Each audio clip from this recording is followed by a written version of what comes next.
Jenny reveals her knowledge of her husband's affair with one of his students named Vivian. Robert wants to explain, but Jenny isn't interested in hearing it. Because she loves her daughter, Tina, and the life they have built together, she doesn't want to throw it all away by divorcing Robert. In order to restore their relationship, Jenny lays down 3 conditions. Robert must never see Vivian again other than to tell her that their relationship is over. Also, they must never disclose this truth to Tina, and lastly, they will go on a family vacation to reconnect. The husband enthusiastically agrees to satisfy all 3 of Jenny's requirements, after learning that divorce is not an option. The family plans a vacation to Bayou, where they will stay in a giant house in the middle of nowhere. The owner of the house, who happens to be selling it, enlisted Jenny's agency to oversee the arrangements. While Jess prepares it for the market, they have graciously allowed Jenny and her family to stay there temporarily. Jenny had been telling Robert for months that she wanted to stay in the house, but the husband couldn't even remember what she said. Inside the house, Tina releases her beloved cat, Jack, and lets him roam around the room. The couple's relationship has undergone a noticeable change, and Jenny finds herself easily irritable, often mentioning Robert's infidelity as a painful reminder. She then instructs Robert to purchase wine and veal meat for their evening meal. Despite being aware of Robert's dislike for veal cutlets, she insists on making them, seemingly doing so as a revenge tactic. Anyway, Robert takes Tina grocery shopping, and we see that the suspicious shopkeeper keeps staring at them. The father deliberately avoids purchasing veal cutlets, fully aware of Jenny's intention to prepare them for dinner. Meanwhile, Tina encounters a teenage boy named Freddie, who quickly attempts to befriend her. He compliments Tina's beauty, and then begins asking about her stay in Bayou. Before leaving the shop, Freddie invites Tina to get ice cream sometime, to which Tina responds with a wide smile. At the checkout counter, Robert tells her daughter that the store is out of veal cutlets and the shop owner hands them the receipt for their grocery purchases. However, things take a strange turn for Robert when he notices an ominous message on the receipt: "You are being watched by the devil." Disturbed by this eerie note, Robert decides never to visit the shop again, feeling uneasy about the situation. Upon arriving home, Robert and Tina discover Jenny attempting to open a door using a screwdriver. Since she doesn't have the keys to this door, plus, this room wasn't on the house plan, she is curious about what lies beyond. At the same time, she questions Robert about the veal cutlets, and Robert explains that the veal cutlets are out of stock.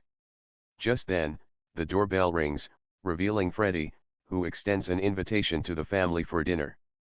It turns out that Freddie is the grandson of the old man at the shop, and here Jenny learns that Freddie will be preparing veal cutlets for dinner, because there are a lot of them on display in their store.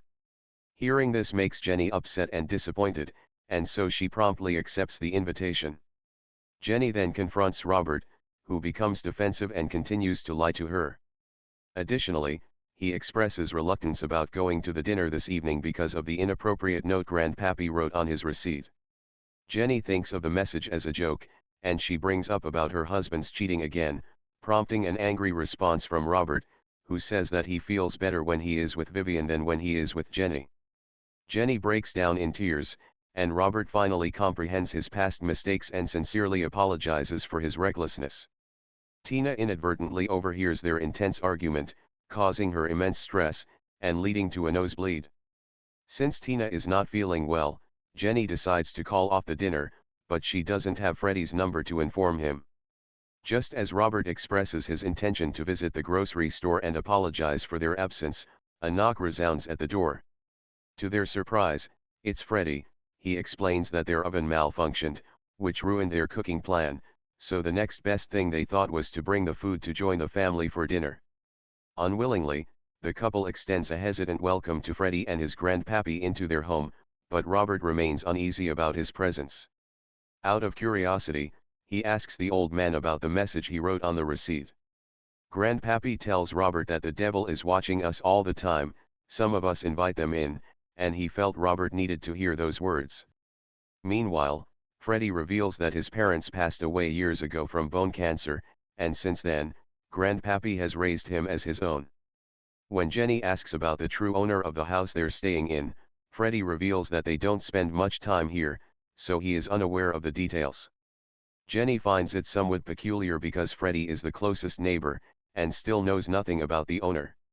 As they gather to share the meal, Jenny continues to experience an eerie sensation in the presence of Freddy and Grandpappy. The atmosphere turns creepier as Freddy requests Jenny to light a candle, and what adds to the unease is that he knows exactly where the candles are.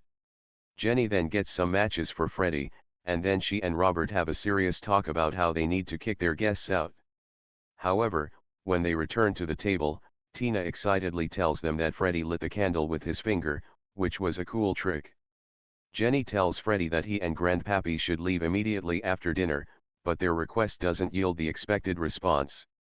Freddy is upset by how they are treated, and points out the vacant rooms in the house, suggesting they could stay overnight.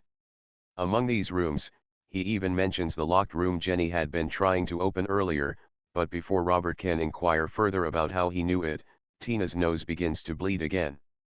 Concerned for their daughter's well-being, the couple sternly orders Freddy to leave their house. However, Freddy's demeanor begins to reveal his true, unsettling nature.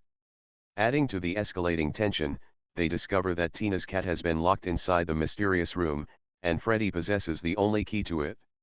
Robert attempts to snatch the key from Freddy, but their efforts prove futile. Unsettling noises emanate from the locked room, suggesting that Jack is under attack by an unknown entity. Faced with the puzzling situation, Robert commands Grandpappy to leave the house with his grandson, and here, Grandpappy cryptically responds that Freddy is not his grandson. The old man also suggests that a coyote may have entered the room with Jack, prompting Robert to once again request the key from Freddy, who this time tells him to look in his back pocket. He successfully acquires the key from Freddy, only to be consumed by anger as the key fails to unlock the door.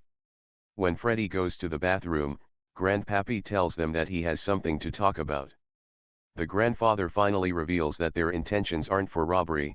He cryptically remarks that lying, cheating and murder will open a door, with his gaze clearly directed at Robert. The old man discloses that Freddy isn't his biological grandchild, but rather an orphan who appeared one summer, walked out of the bayou, and ended up in his care. According to him, Freddy possesses a virtuous Christian spirit. Even though he has lived with Grandpappy for decades, he doesn't seem to age, which Robert claims doesn't make any sense. Since the old man has something more to tell the family about Freddy, he gets up to put some music so Freddy can't hear their talk, but unexpectedly, a recording of Robert's final encounter with Vivian begins to play. The recording unveils the shocking truth that Robert disregarded Jenny's warning, and continued meeting Vivian, going as far as promising to divorce Jenny upon their return from vacation, so he could start his new life with Vivian. Robert's frustration mounts as he blames Grandpappy for intentionally exposing him in front of his daughter, but the old man thinks it's one of Freddy's magic tricks. Discovering the extent of her husband's deceit, Jenny decides to initiate divorce proceedings. Just as she prepares to leave with Tina, Freddy emerges from the bathroom, surprisingly holding Jack in his arms. Assessing the situation, Robert suddenly accuses Jenny of orchestrating a spiteful scheme to set him up with Freddy and Grandpappy's involvement. Jenny denies any knowledge of these men, insisting she has never seen them before in her life. Just then, the family's attention abruptly shifts as a coyote is seen outside the window, allowing Freddy to retrieve a hidden gun from under the table. With their lives hanging in the balance, the family unwillingly agrees to obey Freddy's commands, but first, they have to deal with his psycho self, who is videotaping himself with Jenny's camera for no reason. He hands the gun to Grandpappy, and escorts Robert outside for a private conversation. Both of them walk away from the house, and in the garden, something unexpected happens. It is revealed that Robert has hired Freddy to murder Jenny. From the very beginning, Robert had orchestrated a scheme, aware of Jenny's desire to visit the house. He employed Freddy, a 21-year-old army man, intending to stage a robbery so that Jenny's death would look like an accident. However, the actions of Freddy and Grandpappy go beyond what Robert had paid for, and now he urges Freddy to speed up the job, but Freddy advises him to reconsider his choices. Robert remains resolute in his order for Freddy to shoot Jenny in the head, so Robert can build a new life with Vivian, while Freddy will receive 100 grand. Meanwhile, Jenny proposes a deal to Grandpappy, suggesting that if he allows her and her daughter to escape, she will offer him everything she has as a reward. Tina says that they can't leave her father behind to die, and then Grandpappy replies that he can't betray Freddy. Before Jenny can persuade him, Freddy returns from the garden. Finally, Freddy discloses his plan to Jenny. After confining the family within the locked room, he intends to commit a robbery, stealing the money and the SUV. Before his departure, he will contact the authorities, pretending to be an informant to report the supposed theft. With Grandpappy clutching a gun, Jenny finds herself bound to follow Freddy's every command.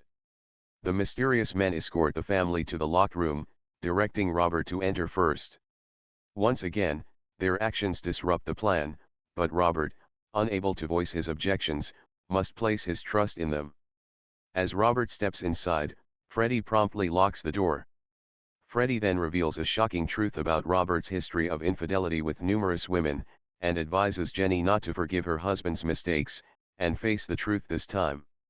As Robert pleads with Tina to disregard Freddy's words, the doorbell rings, prompting Jenny to check the visitor's identity, as per Freddy's instructions. The unexpected visitor turns out to be Vivian, who arrives after receiving a distressing message from Robert. Setting their differences aside, Jenny discloses the robbery situation, saying that Vivian was lured there by Freddy using Robert's phone. She urgently instructs Vivian to seek assistance at the nearest police station, and takes a mace from her for the future as a defense tool.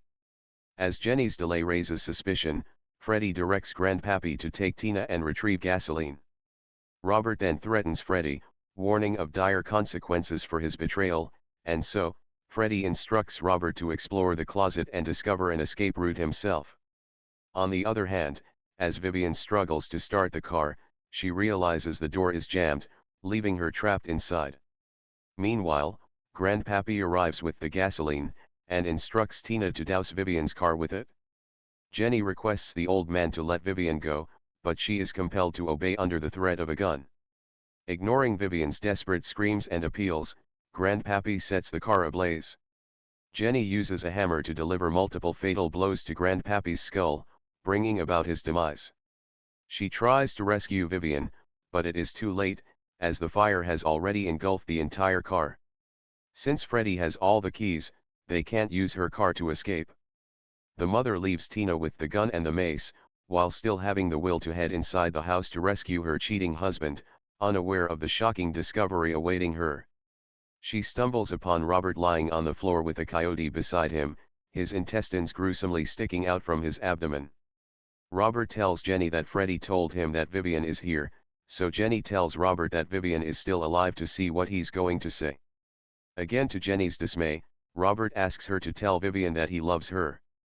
As Jenny closes the door, the sounds of Coyote's deadly bites and the demise of Robert echo in her ears. Upon her return to the garden, Jenny is confronted with another problem. Freddy has seized Tina as his hostage, expressing his desire for her to become his wife.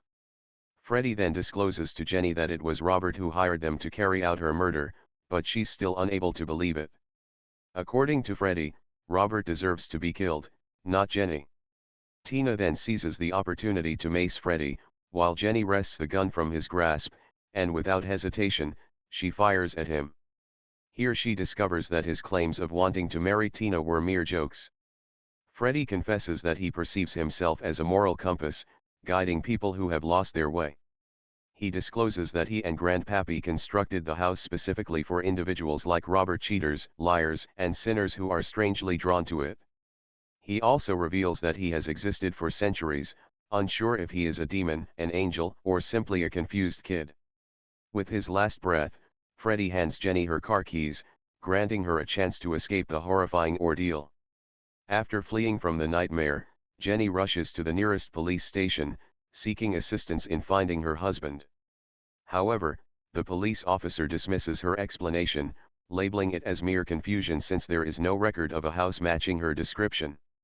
Jenny then gives the officer the address, and asks her to take her to the house, while she leaves Tina at the police station. The lady officer and Jenny visit the location of the house, but to Jenny's astonishment, there is no house there, and the land is empty. However, her wedding ring is still there, which she threw at Robert Pryor that night. Faced with no evidence to support her claims, Jenny reluctantly decides to return. On their way back, the lady officer says Jenny is not the first person to come to her with a crazy story about a house. She then urges Jenny to open the glove compartment, where she discovers the same camera from the house. As she plays the recorded video, she is utterly shocked to hear Freddy's voice declaring that he is right behind her, confirming that they are still alive. The lady officer then discloses that Freddy and Grandpappy exist beyond human understanding, and assist the authorities in maintaining order. Plus, the officers will protect Freddy while he takes care of those who commit evil. Jenny plans to expose her story to the public, but no one would believe her. The lady officer advises her to remain calm and embrace the second chance given to her by Freddy, emphasizing the importance of kindness in this new lease on life. The movie ends with Jenny and Tina finding solace in each other's embrace, while Freddy and Grandpappy embark on another mission to lure yet another evildoer towards their ultimate destination, hell.